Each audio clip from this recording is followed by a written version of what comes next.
Hey, good morning, everybody. It's Hammer. Today is Tuesday, August 19th, 2025. I, of course, am here with your daily mortgage rate update.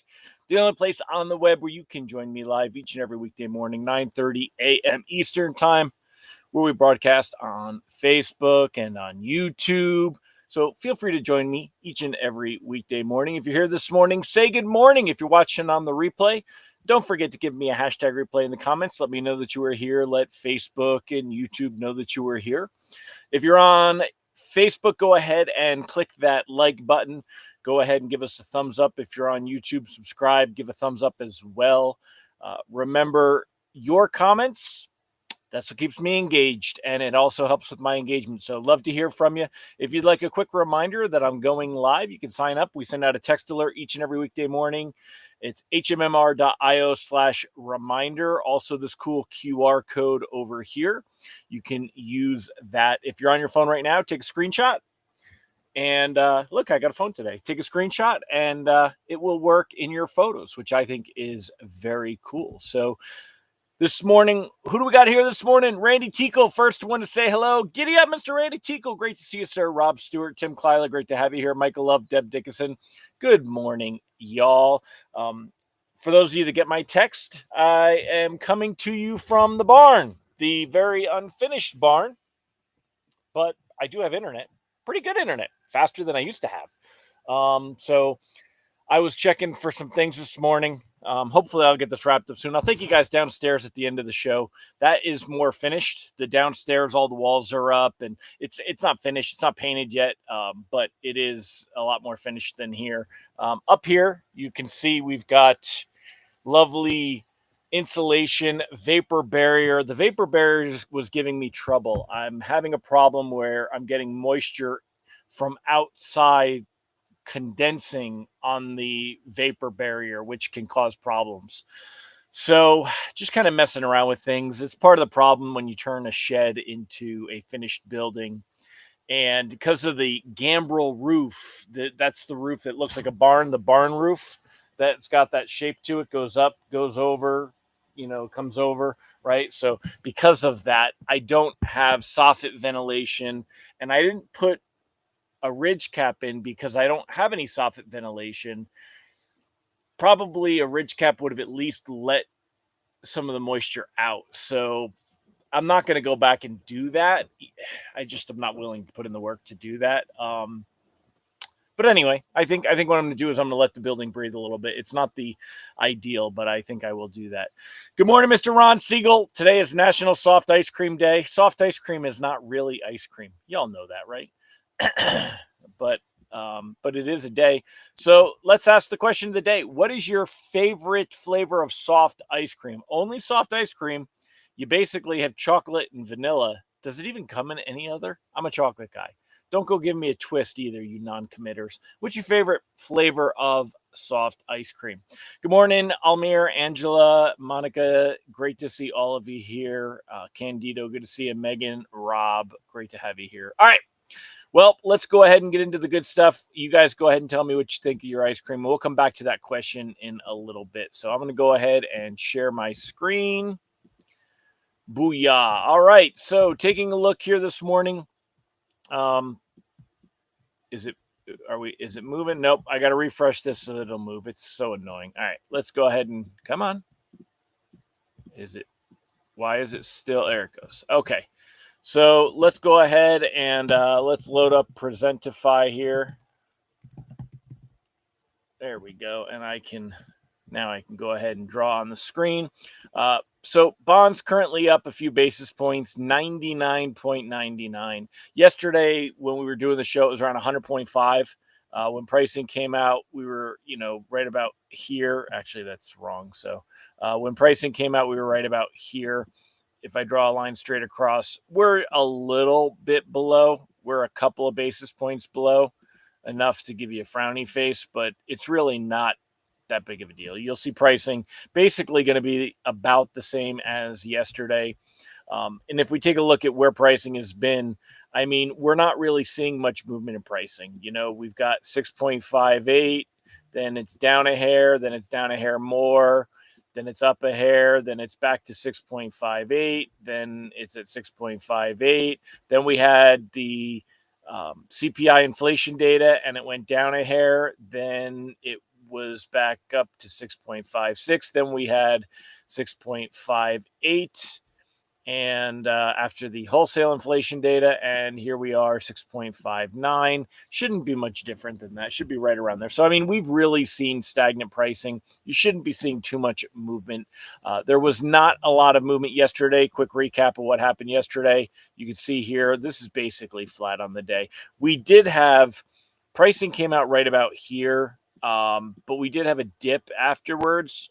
And but only, I mean, I think UWM repriced, but UWM will reprice with anything. And then it kind of recovered and then found a middle ground. And today we're up a little, but kind of down. So that's what you got going on. Take a look at this 10-year treasury yield. A couple things we want to be looking at here. So right now we're at 4.32. We would round up that 7. So 4.32. And we want to look at, you can see the blue line here. That is the 25-day moving average. And let's zoom in. Hold on. There we go. Okay, let's zoom in and take a look here. Yesterday, we ended the day right at that 25-day moving average. Remember, for the 10-year treasury yield, when it goes down, that's actually a good thing. Whereas with mortgage-backed securities, we want them to go up.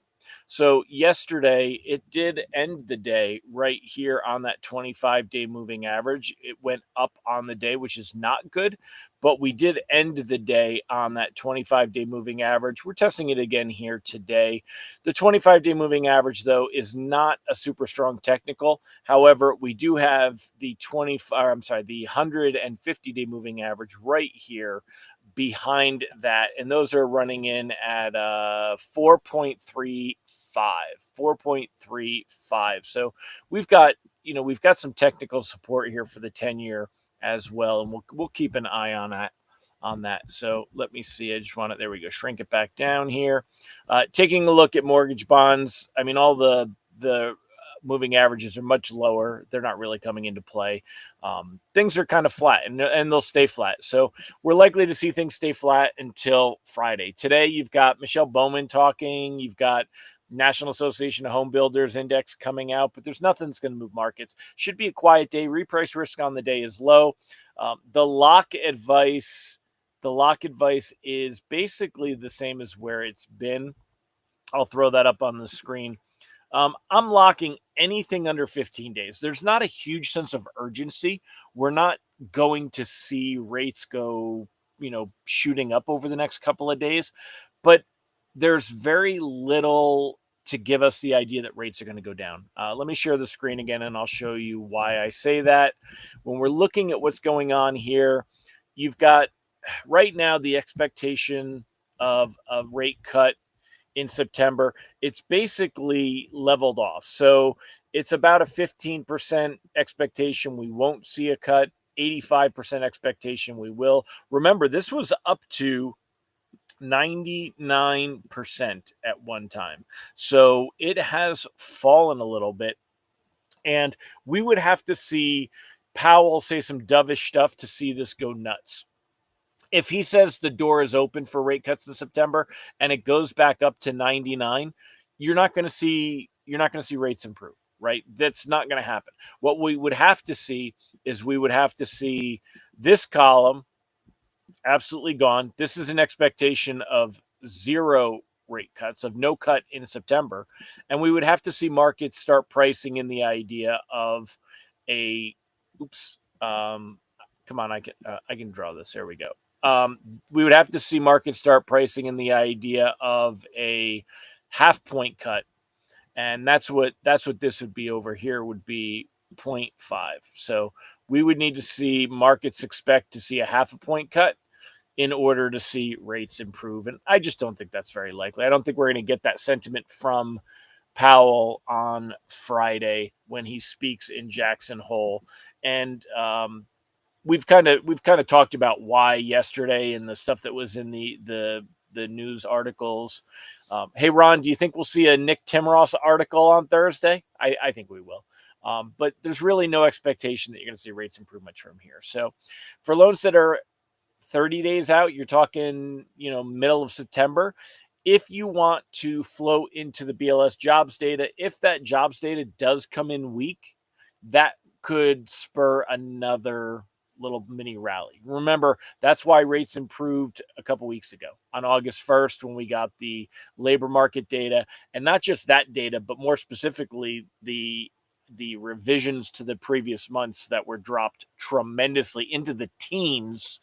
That's just ridiculous. So that's what we've seen. But if we get a rebound in that data, it's going to pull everything away. So as far as rates go, I mean, right now, how many of you have loans where people are waiting for rates to drop? I'm just curious. Are people waiting for rates to drop? Do you have consumers that are waiting for rates to drop? Because at the end of the day, I don't really think you see.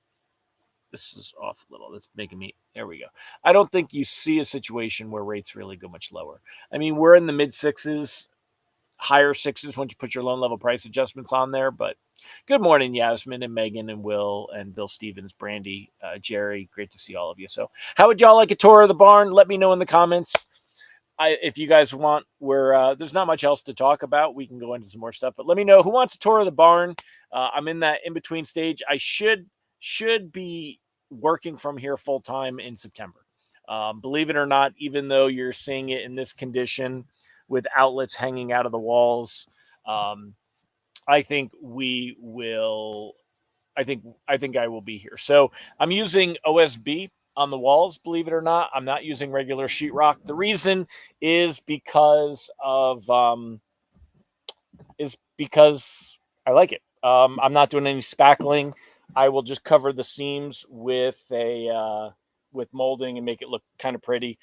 It's my barn office. I'm not going nuts. We got tongue and groove on the ceiling. Started putting that in. All these here will be for wafer lights. When you see these hanging boxes, those will be for these wafer lights that go in. For those of you that are familiar with those, these little 6-inch, right? So those will be going in. Those are cool. And so what happened was I had moisture building up behind this plastic. I had water building up behind this plastic. This is a vapor barrier. What happens in a building is you have your interior warm air has more moisture. You want to keep your house at generally between 40 and 60% moisture. And that's going to go out. And when it meets cold, it's going to condensate and condense. And it's going to that condensation leads to mold and possible rot on your inside of your framing. So you use a vapor barrier. Problem is, because I'm in the South and because this is a gambrel roof and there's shingles and the sun and everything shining on this, moist air is getting in behind that vapor barrier. And then it's cooling off against the plastic where it's cooler inside. And because I will be air conditioning this space. So I'm probably going to.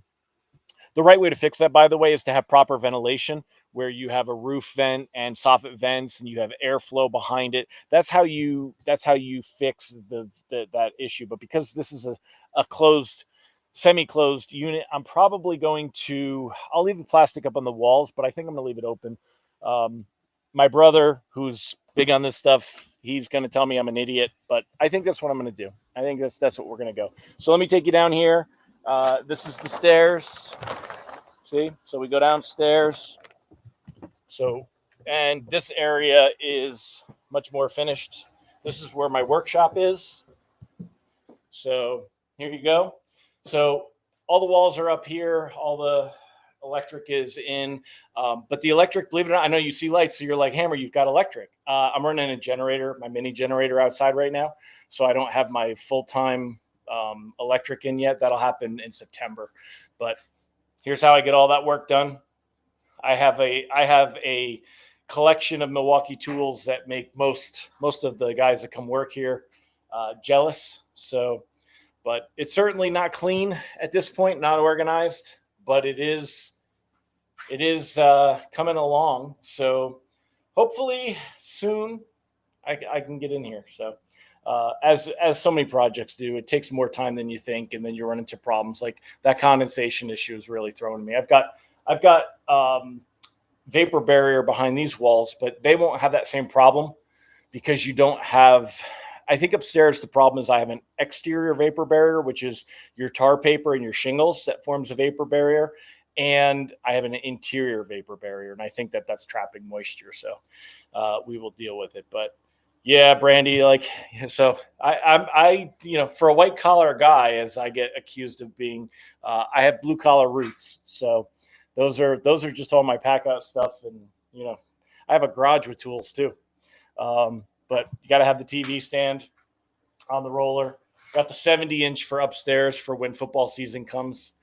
But that's it, my friends. So I am going to head down to the house and work from those computers. But I was up here checking that moisture issue. I reopened that plastic and took out some of that insulation to see if that solved my problem.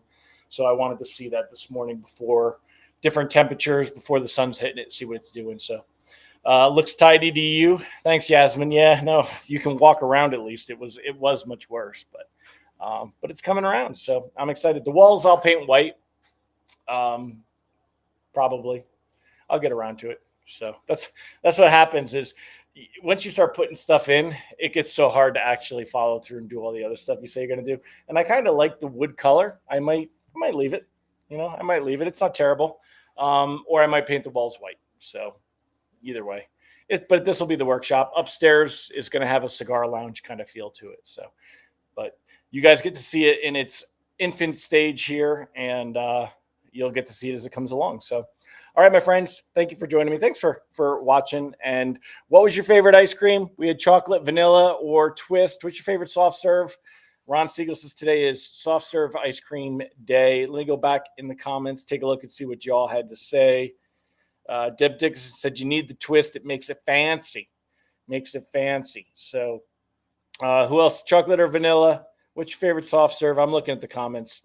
Yeah, Ron Siegel's a chocolate guy. Ron, do you have any protein ice cream that you're eating right now on your weight loss journey? Monica Dinkins is chocolate. You and I can go out for ice cream. Let's see. Who else you got? You don't think Nikki T has anything to add? Yeah. Carly said people aren't waiting for rates. That's good. But Elmir and Dana do. Yeah, good amount to keep following up on. Also in Florida is a bit of insurance anxiety in Florida's got to be a big deal, Elmir. That's got to be a big problem. So I'm sure that is. So, all right. Plenty of folks calling and texting. You've been prompted by big box mailers. Nice. Hey, if they're sending them out and you're getting the business, that's fantastic. So, look like a tool dealer. Yeah.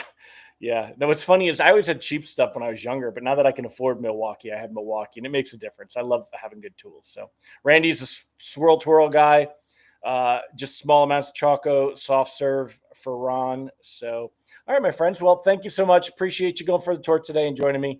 Always fun, and I'll see you tomorrow. Make it a fantastic day, my friends. Bye-bye.